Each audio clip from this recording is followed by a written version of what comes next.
Cousin falsely accused me of sexual assault. Now my family is contacting me after almost 10 years. I grew up in what was probably the most normal of normal households. Parents worked a lot, but still managed to care for me and my 3 older sisters. We were never super close as a family, but never had any issues either.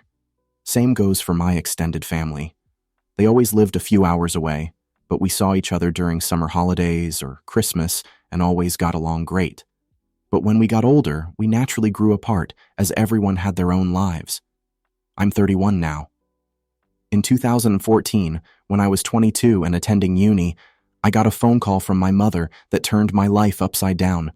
I remember I didn't even answer at first because I was gaming with friends.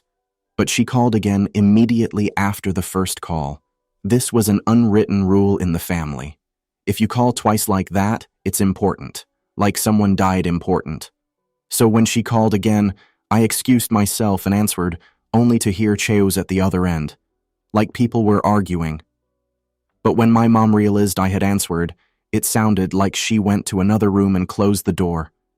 I just asked what was going on, and I heard she was crying. My memory of this conversation is a bit blurry, but she basically asked me if I had something to confess to regarding E. E is my cousin on my mom's side and is 7 years younger than me, 15 at the time.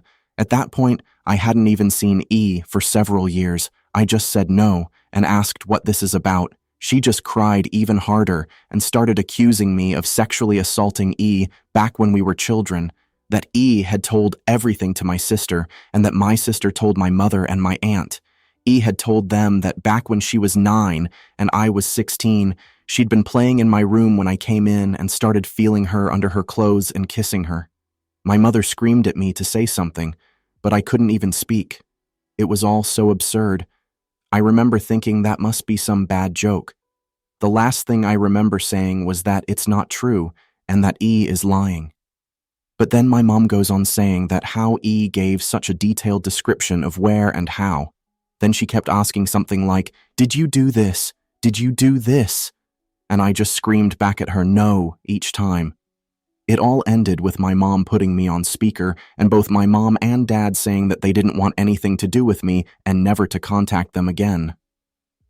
2 of my sisters texted me later that day, pretty much saying that I'm disgusting, and then blocked me. I know it's weird, but after that call, I went to have a long shower. To this day, I still don't know why I did that. After calming down, I started calling and texting everyone, even E. No one answered, and the ones who hadn't blocked my number by then quickly did so. The only thing I heard back was from my father, who texted me to stop contacting them and that they need to heal.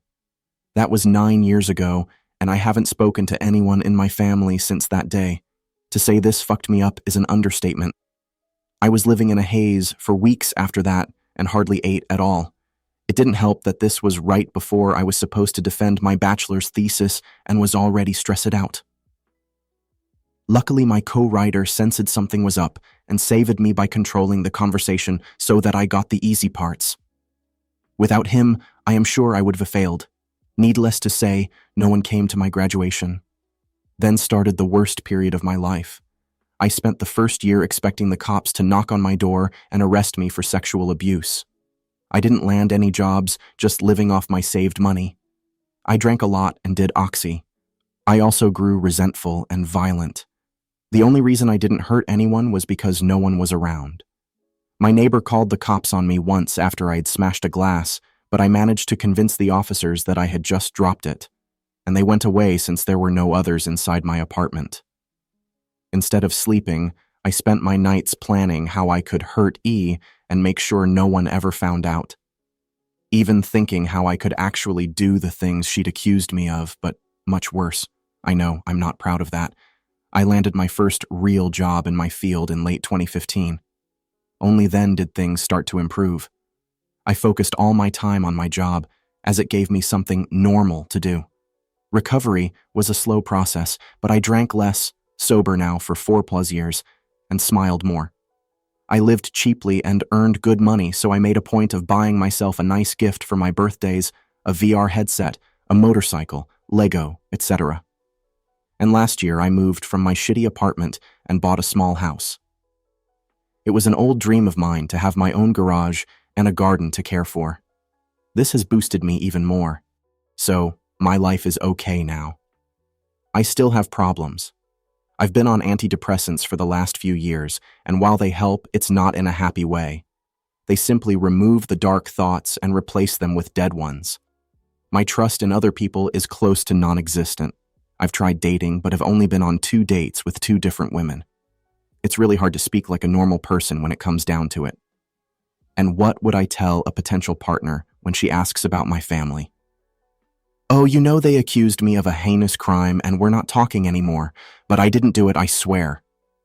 My field is very male-dominated, so the only woman I really speak to is my therapist, who I like a lot. If this text was difficult to follow, I apologize. I'm not good with words on the best of days, and I started rambling a bit when it all came back to me. It's already getting long, so I will fast forward to my current issue. A few days ago, I received a text from my mother. It felt unreal, and I was scared to open it at first, so I just stared at the notification for hours before opening it. Yesterday, another text followed. Translated, they basically say, Text 1. Hi, it's been so long since we talked. We miss you and want to know how you're doing. Know that we love you and always will. Mom and Dad. Text 2. Hi, we understand if you don't want to talk to us after what happened, but please listen. Last month, the subject of you was brought up at a family gathering. During this, E was downplaying everything that had happened to her. It got so awkward that she finally admitted that nothing happened and that she probably just dreamt it. We were all appalled by this. When we last spoke, we wanted to protect E and did the only thing we thought we could do. We know that's not excusing how you were treated. What E did was wrong, and we're all angry at her. We have called everyone that knew and told them the truth. We all want to speak with you and your sisters, want you to meet their families. Please write back if you can find it in you to forgive us. Mom and Dad. So yeah. That's my situation right now. I haven't answered, but they no doubt know I've seen it. Truth be told, I'm seething. So many old, shitty memories are now stirring again. I don't want to forgive them, and I wouldn't trust myself to be in the same room as them right now.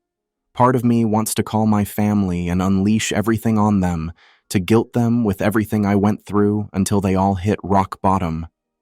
Then dedicate my life to making my cousin's life as miserable as possible. The other part wants to ignore them and continue with my okay-ish life with my motorcycle and my garden to keep me company. I don't have any friends. The only people I speak to are my coworkers, but we're not really close. I've called my therapist's clinic, but they told me she's on vacation and won't be available for weeks, and I don't want anyone else than her. So that leaves internet strangers.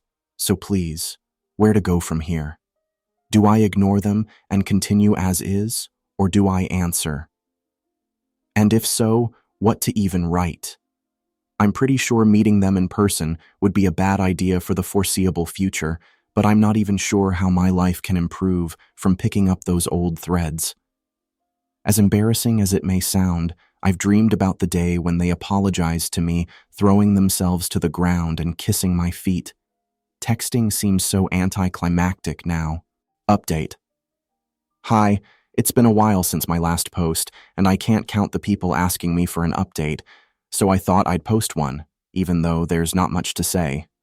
First, I'd like to get a few things out of the way. Many people told me I should pursue legal action. I didn't mention this in my first post, but I decided against that long ago for a few reasons. Best case, she would get a slap on the wrist, and I wouldn't gain much at all. I just don't think it's worth the legal headache. And if I somehow would end up losing, I'll owe her legal costs. With that clear it up, I'll add what actually going on with my life right now. Know that I wrote the original post in anger, and because I was completely lost on what to do, I needed a kick to the head, and I got that within like the first 5-10 comments. That was really all I needed. I've met my therapist. I was first scheduled for September, but she managed to move it, and we've had 2 talks so far. She also read the original post and many of your comments. While she would have preferred me to confide in a colleague of hers, in the end, She was glad you guys told me to calm down a bit and wait. She knows firsthand how I can get when angry. I won't go through everything we talked about, but it comes down to that I may respond to my parents at some point. But if I do, it won't be anytime soon. I've started writing everything down that I want to say to my family, and then my therapist and I will go through those things continuously. For those who asked, they haven't tried to contact me further. I'd like to end by saying thanks again to all the people who've been wishing me well and checking up on me. And for the people writing to check that I'm still alive, don't worry. You don't have to do that.